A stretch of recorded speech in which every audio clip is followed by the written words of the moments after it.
I'm Becky, and this is Becky's Homestead.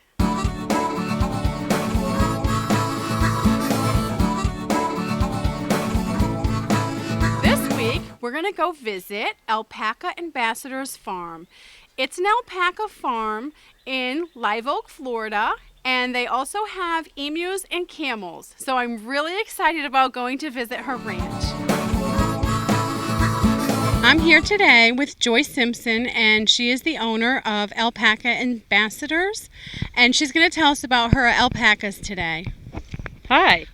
We're raising alpacas on our farm, alpacas and camels. They're from the same family, the camelid family. Joyce, I was wondering what kind of products you would get from alpacas and what you use them for. Okay, great. Yeah, alpacas produce a fiber that is just wonderful. It's a high fiber that's hypoallergenic. It's non-flammable and naturally, and it comes in 22 natural colors. So it's stronger than wool and warmer than wool. Alpacas live for 25 years, and they can breed starting at about 18 months for the females, about 3 years for the males. She's tired. They can breed for about 20 years, and so that's the byproduct here in the United States right now. That's our main product. We're breeders, and so we're trying to sell the babies. From a homesteading point of view, how would you say an alpaca herd would benefit a homestead? Oh, it'd be great. There's not a lot of work, so you could actually have a second job if you wanted to off the farm. You can make money off them in a number of ways. You can by selling the babies or selling the mature animal or the bred animal. You can sell the byproduct, which we already talked about, the yarn and the fiber. Where could people contact you if they needed more information about alpacas? If you would like to contact us personally, we have our own email, and it's alpacaambassadors@windstream.net. Also, Joyce and her son Morgan have 2 camels. So we're going to walk over to the section where the camels are, and we're going to show you those for a minute.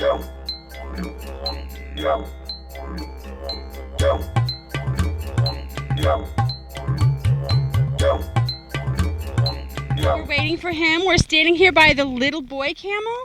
As you can see, he's very nice, and he eats carrots from our hands, and it looks like a very nice boy. Curly is a dromedary camel, and Curly is a year and a half old. He has to be 4 years old before he can be bred. These are browsers. They eat from the trees. They eat any vegetation they can find, whereas the alpacas were grazers, and they eat strictly pasture. The nose has a slit in it, a nice slit, and it closes so that in sandy environments where there's a sandstorm, it can close its nares, its nostrils, and keep the sand out. You know, he'll eat your hat too if he feels like it. Nice big round feet, it looks like, with 2 toes, and they. Yes. Do you have to trim those toenails? No, we don't have to trim their toenails. Okay, he's gonna make the camel cush, which is lay down. So I guess you could mount when they cush, and they have to. That's something they have to know how to do. They put all 4 legs tucked underneath them nice and tidy, and you can sit on them. They can sit there for hours like that without a problem. This was like... You could eat your hat. I know. Curly. Back away. But yours are happy, so they don't have any need to spit at anybody. right, yeah. And she's being a little cantankerous right now. That's okay. But unlike, thank you, Mike. Yeah. There she is. She's down on the front. Now, if you imagine you're sitting on the hump, you go down. It's a e-ticket ride at Disney. You know, it's a forward and back till she's all the way down. So now the back will go down, then the front will go down further, and then all the way down. Look at that. Now she's all the way down. Oh, you're beautiful. Hi. Is this your future stud right here? Yeah, that's him. Old Curly. Oh, well, he's a sweet boy. Yes, you're sweet. These are emus. They're from New Zealand, unlike the ostrich.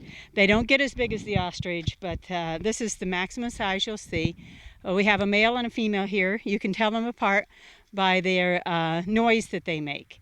The boys belch, and the girls do a drumming sound, bum, bum, bum, bum, bum, bum, bum, like from Africa. And they're very friendly birds. They raise their eggs in clutches. They come in clutches. Well, that was fun. It was so nice to see the camels and all the animals. I really enjoyed that visit. If you have any questions, email them to Becky's Homestead at gmail.com. I'm Becky, and this has been another exciting episode of Becky's Homestead.